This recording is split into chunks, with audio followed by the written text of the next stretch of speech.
베드로와 함께한 120 성도들에게 성령이 임하였을 때 가장 먼저 달라진 것은 그들의 말이었습니다. 베드로는 성령 받기 전에 성경에 기록된 그의 말을 보면은 늘 자신이 앞서 있었습니다. 누가 큰 것인가? 주님, 나를 위해서라도 십자가에 매달리시면 안 됩니다. 늘 자기 중심적인 신앙이었습니다. 그러다가 그가 성령을 받으니 어느새 그의 말에서 자신이 사라졌습니다. 자신이 사라지고 하나님이 하신 위대한 일들, 하나님이 선포하시는 위대한 일들을 예수 그리스도께서 어떤 분이신지 선포하기 시작한 것입니다. 여러분, 성령이 임하면 말이 달라집니다. 말이 달라집니다. 이것은 구약에 동일했습니다. 시편 쓴 다윗을 보면은 당시에 다윗은 최하류층이었습니다. 목동은 지금도 최하류층이고 그 당시에도 최하류층입니다. 어느 시대나 어느 사회나 최하류층의 언어에는 비속어와 성적인 상스러운 말들이 많이 있고 되게 비관적이고 욕설이 많이 있습니다. 그러나 성령이 임한 다음에 다윗의 언어가 완전히 바뀝니다. 하류층 언어에서 하나님을 찬양하는 말로 바뀐 것입니다. 시인 송명희 씨는 소아마비 환자입니다. 그렇게 말을 잘 못하는 사람이었습니다. 그런 송명희 씨에게 성령이 임하자 많은 사람들을 감명시키는 귀한 찬송이 나와졌습니다. 성령이 임하면은 나오는 언어, 단어, 말이 달라지는 것입니다. 그것만이 아닙니다. 성령이 임하면은 하나님에 대해서 자신감이 생겨납니다. 오늘 본문은 베드로의 설교입니다. 본래 베드로는 설교를 할 수 있는 인물이 아닙니다. 말하는 법을 배운 적도 없고 또 말을 해본 사람도 아니었습니다. 설교가 쉬워 보일 수 있겠으나 일단 많은 사람들 앞에서 말을 조리 있게 하는 것 자체가 결코 쉬운 일이 아닙니다. 더군다나 베드로의 상황처럼 자신을 적대적으로 여기는 사람들 앞에서는 더욱 어렵습니다. 거기에 지금 베드로 앞에 있는 사람들은 베드로보다 성경을 더 연구하고 더 많이 알던 성경학자들도 있었습니다. 맨정신이라면 결코 말을 하지 못했을 것입니다. 그럼에도 불구하고 베드로는 그들 앞에서 당당하게 하나님의 위대한 일을 선포합니다. 이는 그의 자신감이 자신이 가진 것에 있는 것이 아니라 하나님께 있었기 때문이었습니다. 우리가 전도할 때 내 자신감이 나에게 있으면은 나와 더 부자이거나 나와 더 잘 살고 있거나 나와 더 행복한 사람 볼 때 저 사람은 복음이 필요 없어라고 생각할지 모릅니다. 그러나 그렇지 않습니다. 내 자신감이 나에게 있으면 늘 겁먹기 마련이기 때문에 그렇다는 것입니다. 15절에 보니까 이런 베드로를 보고 어떤 사람들은 베드로가 술에 취했다라고 생각했다 써 있습니다. 베드로의 말을 들은 사람이 베드로를 조롱한 것이죠. 그런 조롱 앞에서 베드로는 분명히 하나님 말씀을 전합니다. 그러면서 구약에 나온 요엘 선지자의 예언을 인용했습니다. 17절 다 같이 한번 읽어보겠습니다.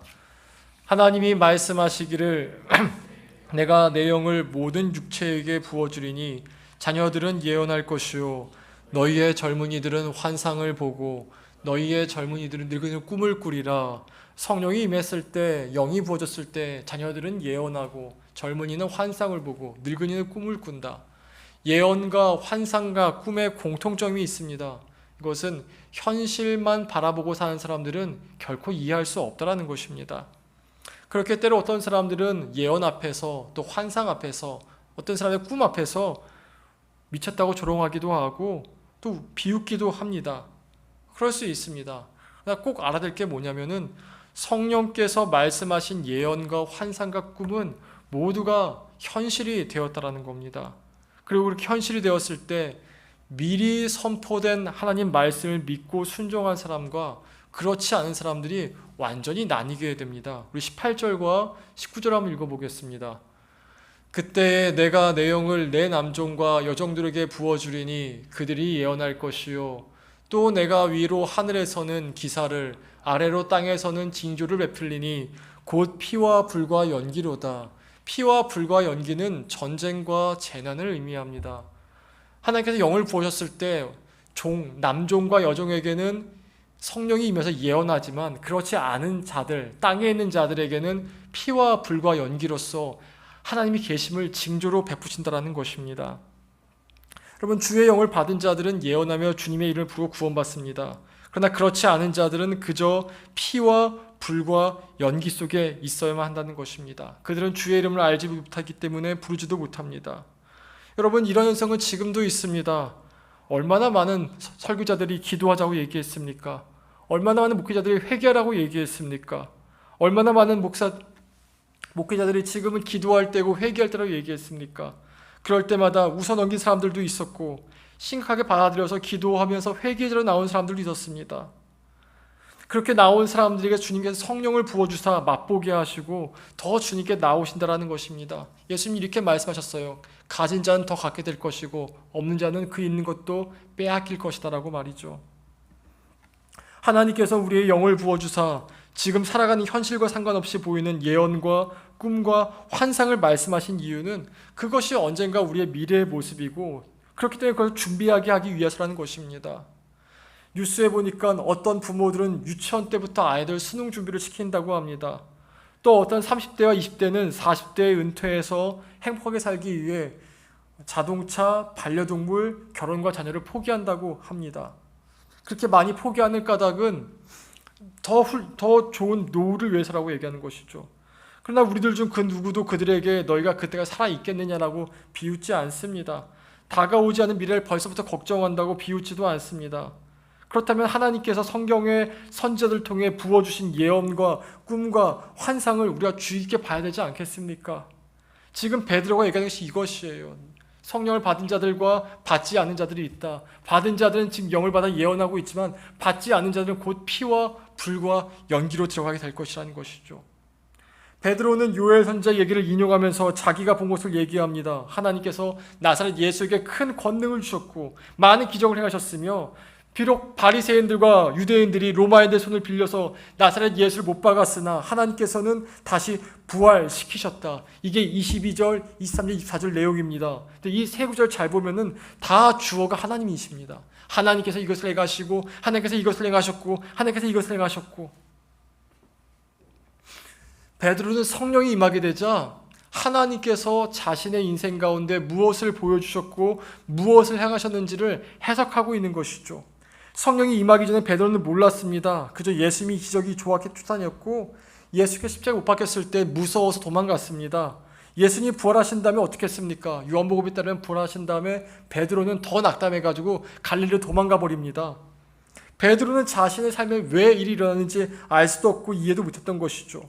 성령이 오신 다음에는 그는 자신에게 일어난 일들, 왜 예수님이 자신을 선택하셨고 왜 이것을 보여주셨고 왜 그것을 겪게 하셨고 왜 지금 이것을 행하게 하셨는지를 해석이 가능하게 되었다는 것입니다. 그리고 그 모든 해석의 끝을 이렇게 얘기합니다. 32절 읽어보겠습니다. 다 같이 읽겠습니다. 이 예수를 하나님이 살리신지라 우리가 다 이 일의 증인이로다.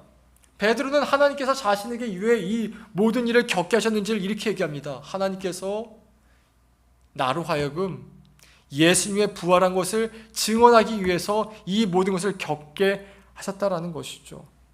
그리고 어떻게 합니까? 베드로는 자신과 비슷한 상황에 있는 유대인들에게서 하나님께 증인으로 나가지 않습니까?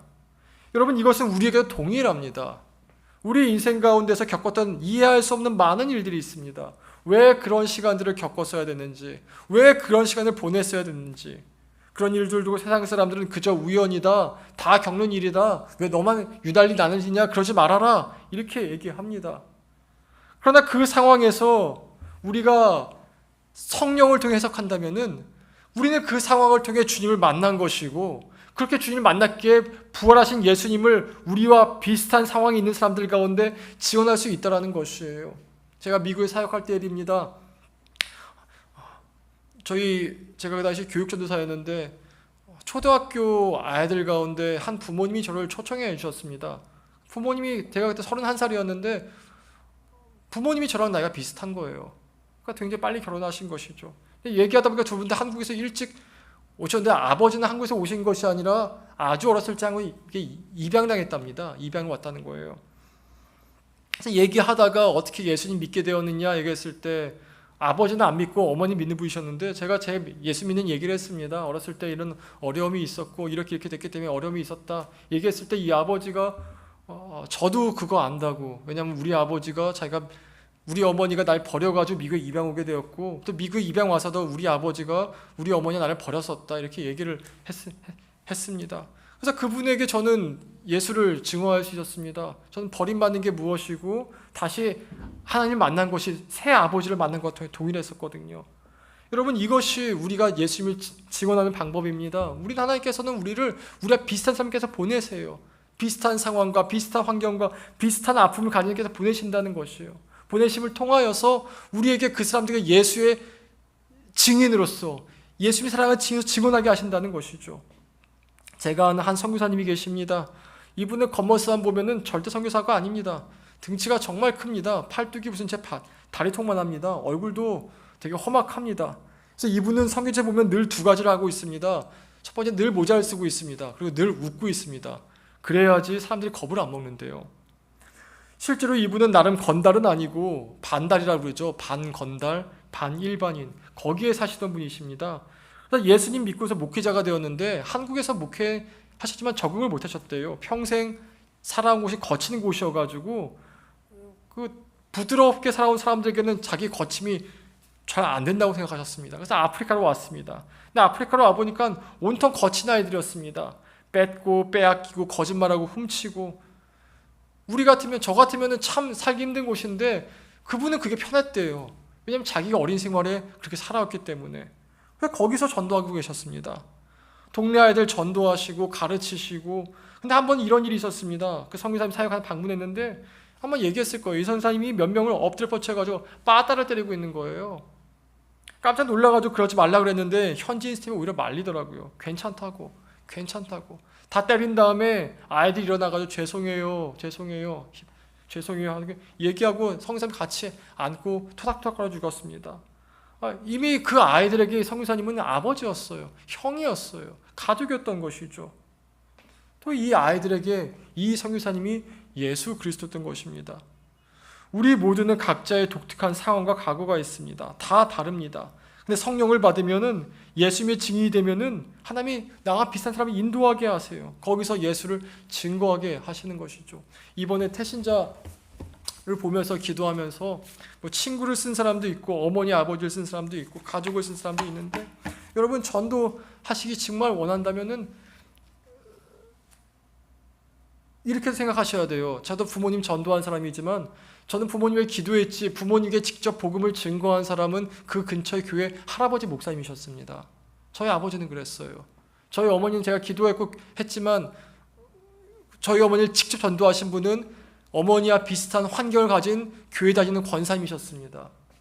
기도하시려면 만약에 여러분 부모님을 위해 전도하기 원하신다면 그 주위에 있는 우리 아버지, 우리 어머니와 비슷한 사람을 만나게 달라고 기도하셔야 됩니다. 복음은 그렇게 증거되기 때문에 그래요. 그러나 친구가 쓴 사람이 있다면은 그 친구의 마음의 아픔, 그 친구의 가운데 예수님이 필요한 것이 무엇인지를 볼 수 있어야 돼요. 저기 보면 태신자 무릎 기도이라는 책이 있는데 제가 저 책을 보면 기도하고 있습니다. 저 책 1페이지에 이렇게 써 있어요.